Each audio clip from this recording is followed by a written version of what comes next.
বৃহস্পতিবার বেলায় এলো মন খারাপের খবর। ভারতীয় টেলিভিশন সাংবাদিকতার এক উজ্জ্বল অধ্যায়ের অবসান। প্রয়াত প্রবীণ সংবাদ পাঠিকা সরলা মহেশ্বরী ৭১ বছর বয়সে শেষ নিঃশ্বাস ত্যাগ করেন তিনি। তার প্রয়াণের খবরে শোকস্তব্ধ গোটা সংবাদ মাধ্যম থেকে দর্শক মহল। দূরদর্শন ন্যাশনাল সোশ্যাল মিডিয়ায় এক বিবৃতিতে তাকে জানায় আন্তরিক শ্রদ্ধা। সেখানে উল্লেখ করা হয়, কোমল অথচ আত্মবিশ্বাসী কণ্ঠস্বর, নিখুঁত উচ্চারণ এবং সংযত উপস্থাপনা সরলা মহেশ্বরীকে আলাদা মর্যাদা এনে দিয়েছিল।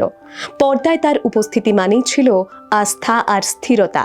দর্শকের সঙ্গে এক নীরব কিন্তু গভীর সম্পর্ক গড়ে তুলেছিলেন তিনি, যেখানে খবর শুধু তথ্য নয়, দায়িত্ববোধের প্রতীক হয়ে উঠত। দূরদর্শনের সেই সময়টিতে যখন সংবাদ পাঠ মানেই ছিল নিখুঁত উচ্চারণ, সংযমী ভঙ্গি এবং দায়িত্বশীল উপস্থাপনা, সরলা মহেশ্বরী ছিলেন তার অন্যতম পরিচিত মুখ। তার কণ্ঠস্বর বহু গুরুত্বপূর্ণ জাতীয় এবং আন্তর্জাতিক ঘটনার সাক্ষী।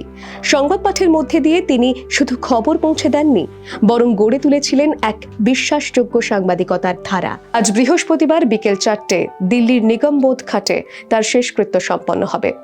তার দীর্ঘ কর্মজীবনে তিনি যে সম্মান এবং ভালোবাসা অর্জন করেছিলেন, তাই তাকে চিরস্মরণীয় করে রাখবে। তার প্রয়াণে গোটা সংবাদ মাধ্যমে যে শূন্যতা তৈরি হলো, তা পূরণ হওয়ার নয়। Bureau report, the world news.